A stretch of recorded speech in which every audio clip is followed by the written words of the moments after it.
Assalamualaikum warahmatullahi wabarakatuh. Salam sejahtera, namo buddhaya, Om Swastiastu, salam kebajikan. Perkenalkan, saya Meike Rosalina Taparan dari Sekolah Tinggi Filsafat Keilahian Indonesia Timur di Makassar. Pada kesempatan ini saya akan menyampaikan PDD UKT PT saya di bidang pengajaran pada mata kuliah Teologi Pastoral. Mata kuliah Teologi Pastoral merupakan mata kuliah wajib untuk mahasiswa semester 5 di program studi Filsafat Keilahian. Pada mata kuliah ini, mahasiswa belajar tentang teologi pastoral, bentuk dan metode yang akan digunakan kelak pada saat menjadi pastor atau pemimpin gerejawi. Mahasiswa belajar tentang pengertian teologi pastoral dalam tinjauan Alkitab, menganalisis masalah-masalah jemaat dalam tinjauan teologi pastoral, dan mampu menerapkan metode pendampingan pastoral dalam pelayanan gerejawi terkait sakramen, baptis atau perjamuan kudus, perkawinan keluarga, orang sakit, dan orang yang berduka.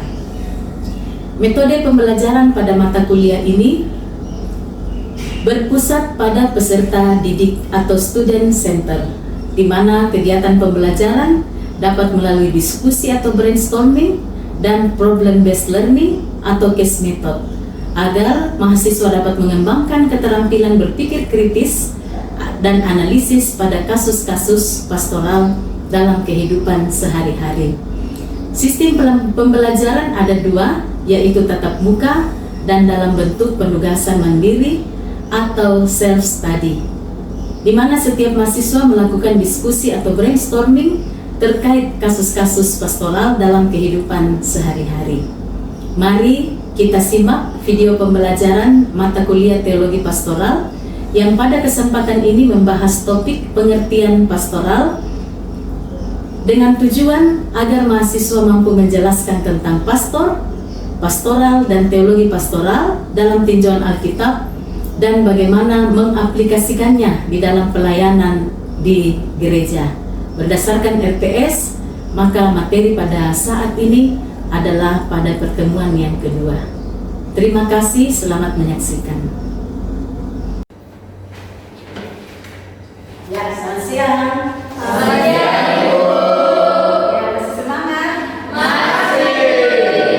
Ya, harus semangat ya. Nah, padahal sudah siang-siang, mudah-mudahan kita tetap semangat untuk kuliah. Ya, puji Tuhan kita bisa kuliah pada saat ini, dan saya lihat semuanya semangat, sehat-sehat. Kita akan awali kuliah kita di dalam doa. Ya, siapa yang pimpin kita dalam doa? Oh ya, silakan. Siapa yang pimpin dalam doa? Ya. Ya, keras-keras ya, supaya teman-teman mendengar.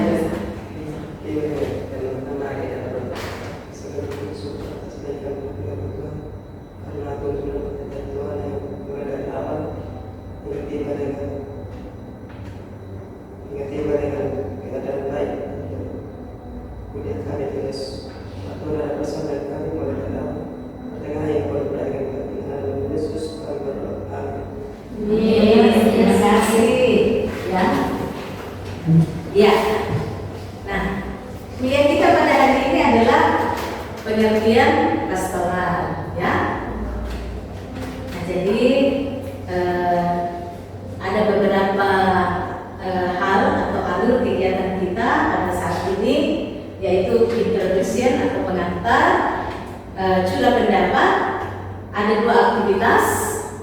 Kita akan membahas apa itu pengertian pastoral, pengertian pastor, pastoral, dan teologi pastoral. Lalu aktivitas kedua ada diskusi kelompok kecil dan presentasi. Lalu kemudian kita masuk pada refleksi dan penutup. Ya, sampai ini alurnya semua bisa dipahami ya? Bisa, Bu. Dan berjalan dengan baik ya. Nah, curah pendapat ya. Apa yang saudara-saudara pahami tentang pastor? pendeta, apalagi gembala, ya.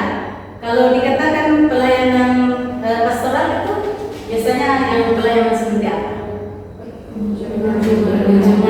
Kunjungan pendeta atau majelis, mendoakan ya kepada jemaat yang sakit atau kepada jemaat yang bersukacita juga ya, termasuk ya kepada jemaat yang bergumul ya. Nah, saya rasa kita sudah ini ya sudah memahami atau biasa mendengarkan kata pastor itu ya. Nah, kita masuk di aktivitas pertama, pastoral, pastor dari bahasa Latin yang berarti gembala. Ada yang baru tahu ini? Pastor itu dari bahasa Latin? Ada yang baru tahu?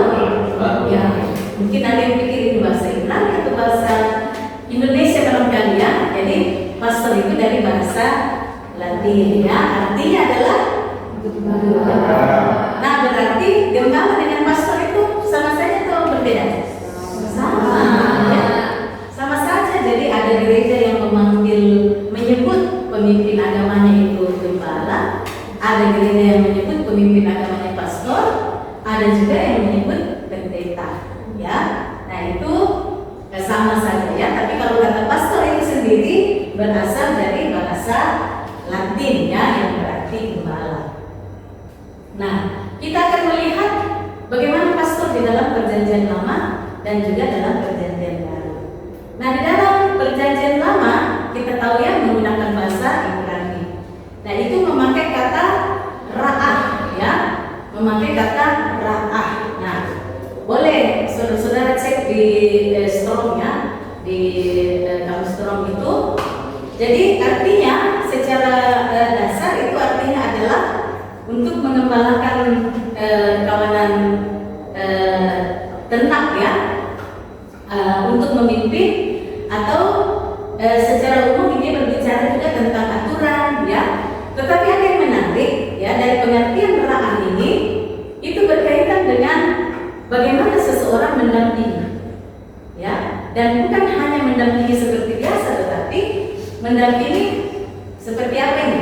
As a friend ya, mendampingi seperti seorang teman ya. Jadi itulah pemimpin atau gembala menurut Perjanjian Lama ya. Tidak hanya memberikan makan, artinya tidak hanya berbicara tentang kepemimpinan, tetapi juga artinya adalah mendampingi seperti seseorang mendampingi temannya ya.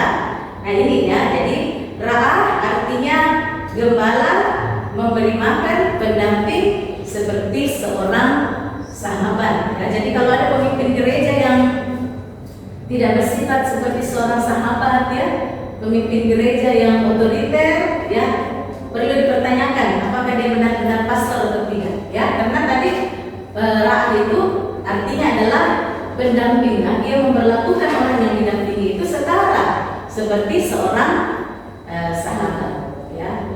Semua mau ini cita-citanya jadi pastor ya. Ada juga ya yang mau jadi pastor ya. Nah, jadi latihlah dirimu untuk menjadi sahabat bagi orang lain ya.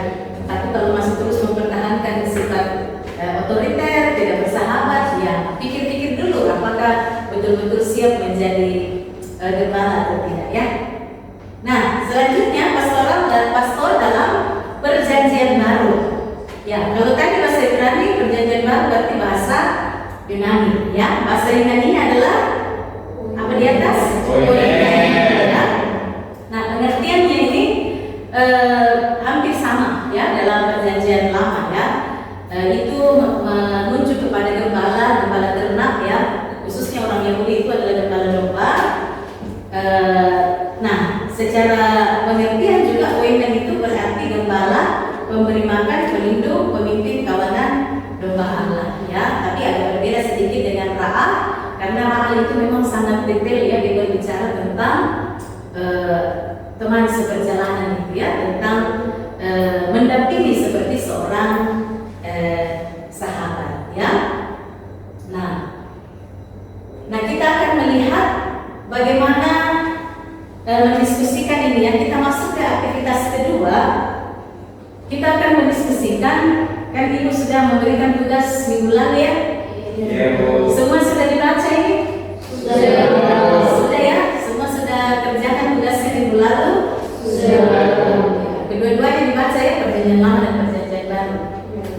Nah, sekarang saya akan membagi bagi dua bagian ini ya. Sebelah dua sebelah kiri saya akan menjawab teks dari perjanjian lama dan sebelah kanan saya dari teks perjanjian baru. Ya. Nah, pertanyaannya ini, siapa yang disebut sebagai gembala menurut Yesaya, Mazmur, dan Yehezkiel? Siapa? Kan sudah baca tuh? Siapa yang disebut sebagai gembala? Kalau menurut Mazmur siapa? Tuhan ya. Dikatakan Tuhan sebagai gembala yang baik ya. Itu jelas sekali juga makna rahnya itu ya. Tuhan adalah gembalaku, dia membimbing aku ke air yang benar, dia menyegarkan jiwaku, dia menuntun aku ke jalan yang benar ya. Sekalipun aku berjalan dalam lembah kegelapan, aku tidak takut bahaya sebab Engkau besertaku. Jadi jelas sekali itu gembala sebagai teman seperjalanan itu ya, menurut Mazmur 23. Nah, selanjutnya menurut Yesaya dan Yehezkiel, selain Tuhan disebut sebagai gembala, siapa lagi yang disebut sebagai gembala? Ya, Daud. Daud itu berarti apa? Dia pekerjaannya apa? Raja. Ya, berarti dalam perjanjian lama yang disebut sebagai gembala juga adalah raja. Nah, selain raja, siapa lagi? Nabi ya, ini menyangkut kepada kepemimpinan umat ya. Siapa lagi selain Nabi? Ya, ya betul ya, imam ya. Jadi imam, nabi dan raja, tentu saja Tuhan ya. Semua baca dengan baik ya, tugasnya diberikan dengan baik ya, dikerjakan dengan baik ya. Nah, ya ini tugasnya ya, tugas imam, nabi dan raja ya. Kita sudah bahas tadi apa yang menjadi peran Tuhan ya sebagai gembala ya. Nah, sekarang di perjanjian baru di sebelah sini ya. Oh iya, sebelumnya ya, ada yang istimewa. Kita kembali lagi ke perjanjian lama. Ada di Yehezkiel dan Yesaya, ada sesuatu yang muncul di situ, bahwa ternyata imam, nabi dan raja ini tidak dapat menjalankan tugasnya dengan baik, sehingga di situ Tuhan mengatakan, aku sendiri yang akan menjadi gembala. Nah, itu berarti apa itu? Ada apa itu di Yehezkiel itu? Ada apa? Ada berarti ada nubuat ya. Ada nubuat gembala di Yehezkiel ya. Nah, kalau nubuat berarti ada apa? Penerapannya. Ya, ini kita melihat, kita bisa menemukan teologinya di sini. Teologi pastoral, ada nubuat di perjanjian lama dan ada pengenapan ya. Nah, di Yohanes pasal 10 ini bagian perjanjian baru ya. Siapa yang disebut sebagai gembala? Tuhan Yesus ya. Apa yang ditulis di situ? Tuhan Yesus mengatakan apa? Akulah gembala yang baik ya. Berarti kalau dikaitkan dengan Yehezkiel, ini berarti Tuhan Yesus apa? Menggenapi ya. Tuhan Yesus menggenapi nubuat yang disampaikan di perjanjian lama itu. Ketika dia memperkenalkan dirinya, akulah gembala yang baik ya. Makanya waktu Tuhan Yesus mengatakan itu, banyak yang para ahli Taurat, orang Farisi protes. Mereka tidak setuju dengan kenapa Tuhan Yesus mengatakan dirinya sebagai gembala yang baik. Soalnya mereka tahu ya, mereka kenal ada ada nubuat ya tentang gembala. Nah, itu berarti dengan secara tidak langsung Tuhan Yesus mau mengatakan bahwa dialah yang dinubuatkan itu ya, gitu ya. Nah, selanjutnya dalam Yohanes 21 ya, tentu sudah dibacakan.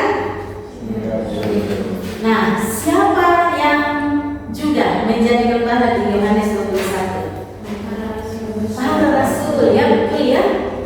Tuhan Yesus di situ bercakap dengan Petrus. Tuhan Yesus bilang apa sama Petrus? Gembalakanlah domba-dombaku ya. Nah, jadi berarti siapa yang menjadi gembala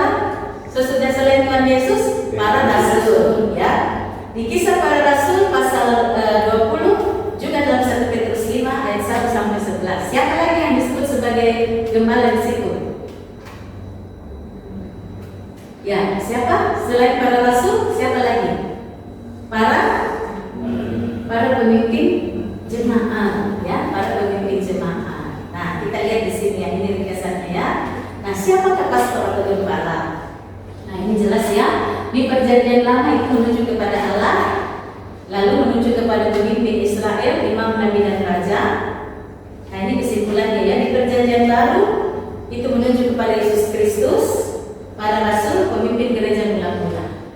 Ya, ini yang disebut sebagai gembala. Kita sudah melihat ini teologinya ya, baik dalam Perjanjian Lama maupun dalam Perjanjian Baru ya. Dan ada yang berikutnya lagi ya, bahwa ternyata gembala itu tidak hanya para rasul, tidak hanya pemimpin gereja mula-mula. Ini ya. Nah, apa di sini yang di tengah ini yang di kotak? Panggilan gembala am ya. 1 Petrus 2 ayat 9. Ada panggilan imamat orang percaya ya. Semua orang percaya itu menjadi imam ya. Tokoh reformasi Martin Luther mengatakan kita semua adalah imam. Dengan demikian, semua orang percaya yang menjalani perutusan sebagai imam bagi keluarganya dan bagi dirinya sendiri, di sanalah ia menggembalakan domba. Gembala atau domba bukan tergantung pada imam atau awam, tetapi pada tugas keimaman yang ada dalam diri orang percaya. Itu ya. Berarti kita semua ini juga gembala atau tidak? Ya, kita semua adalah gembala. Siapa yang kita pimpin? Saya belum jadi pendeta. Siapa yang kita pimpin? Diri sendiri. Ya, apalagi kalau ada yang jadi kakak ya. Kalau orang tua belum ya, menikah semua ya. Ya, jadi kakak atau jadi pelayan ya, jadi pengurus. Nah, jadi pemimpin. Ya, pemimpin teman-temannya ya, dan juga memimpin diri sendiri. Nah, ini jangan lupa ini ya. Ada panggilan gembala am ya. Ya. Oh iya ya. Jangan lupa diisi absennya ya. Tadi lupa. Ya. Nanti ditanda tangan saja ya. Nah. Ini. Nah, kita pindah ke pengertian teologi pastoral ya. Jadi teologi pastoral merupakan salah satu disiplin teologis yang secara prinsip memfokuskan perhatiannya kepada hal-hal yang pastoral. Teologi pastoral adalah disiplin teologi kritis yang mempunyai wawasan dan perhatian yang pastoral. Sasaran dari usaha kritis teologi pastoral adalah pelayanan pastoral. Nah, kalau di kampus kita ada ini ya, ada beberapa bagian konsentrasi studi. Ya, ada kalau teologi pastoral itu masuk di filsafat keilahian dalam penerapan ya. Jadi semua yang menyangkut teologi praktis itu termasuk pastoral, termasuk konseling ya, termasuk apa lagi yang praktikal ya, musik gereja ya, termasuk pembangunan jemaat. Nah, itu adalah teologi praktikal ya, teologi praktikal. Jadi teologi pastoral ini masuk di dalam teologi praktikal. Nah, kalau di kampus kita itu masuk di dalam rumpun atau konsentrasi filsafat keilahian dalam penerapan ya. Nah, kalau teologi pastoral ini sudah menuju kepada disiplin ilmu ya. Nah, dengan demikian mudah-mudahan saudara-saudara sudah mengerti ya pengertian pastor, pastoral dan teologi pastoral. Ya, sudah paham? Ada yang mau bertanya sampai sejauh ini? Ya? Sudah paham ya? Ya. Nanti kalau ibu yang tanya berarti sudah bisa menjawab. Bisa ya. Nah, sekarang kita akan melihat ya pada bagian refleksi ini ya. Apa ada pemahaman yang baru dari materi ini? Coba ada yang bisa menjawab. Apa ada yang pemahaman yang baru dari materi ini? Dari tadi yang saya jelaskan itu ya, pemetaan, women, menurut Alkitab? Adakah sesuatu yang baru? Ya, silakan boleh kasih pendapat. Ya, ada? Siapa? Bisa kasih pendapat ada yang baru? Misalnya tadi pengertian gerahan atau bagaimana? Ya, ya silakan menjawab. Ya, oh mau diskusikan dulu dengan temannya. Ya, tapi cepat saja ya, diskusi dulu 1-2 menit. Ya, coba diskusikan di sampingnya saja, tidak usah ke tempat lain. Ya, coba diskusikan ya. Apa ada hal yang baru?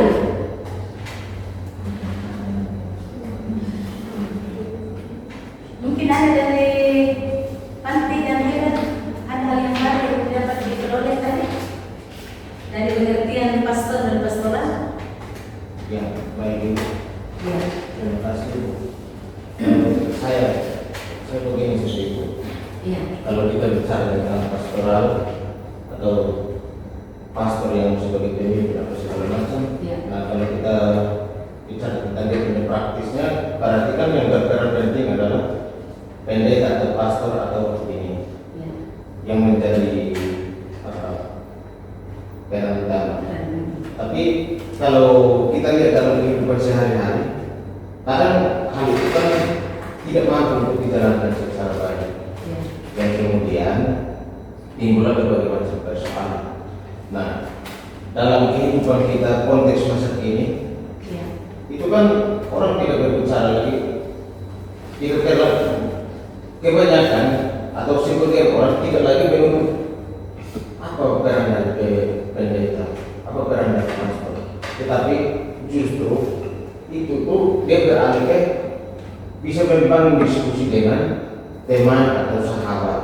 Iya. Nah, itu salah satu pendekatan yang sekarang dilakukan dalam misalnya dalam konteks kita sebagai anak muda atau yang sudah Cocok ya. tua. Itu yang kemudian membangun diskusi yang lebih terbuka. Karena misalnya dalam gereja atau Iya. kehidupan warga gereja itu kan kedekatan antara warga gereja dengan pendeta tidak semuanya itu membangun ikatan emosional yang baik, yang kemudian larinya yaitu kepada sahabat atau teman dekat. Itu lebih membuka ruang atau saling memahami yang kemudian ada peluang atau ada ruang yang kita bisa saling menguatkan atau memberi ya itu yang baik. Iya. Jadi tidak harus monoton. Itu kalau perspektif saya tidak harus monoton bahwa pastoral itu harus diperankan. Oke, mereka menjadi dasar atau mereka yang menjadi ujung tombak, tetapi bisa diperankan oleh semua orang. Terima kasih. Iya, terima kasih ya responnya ya.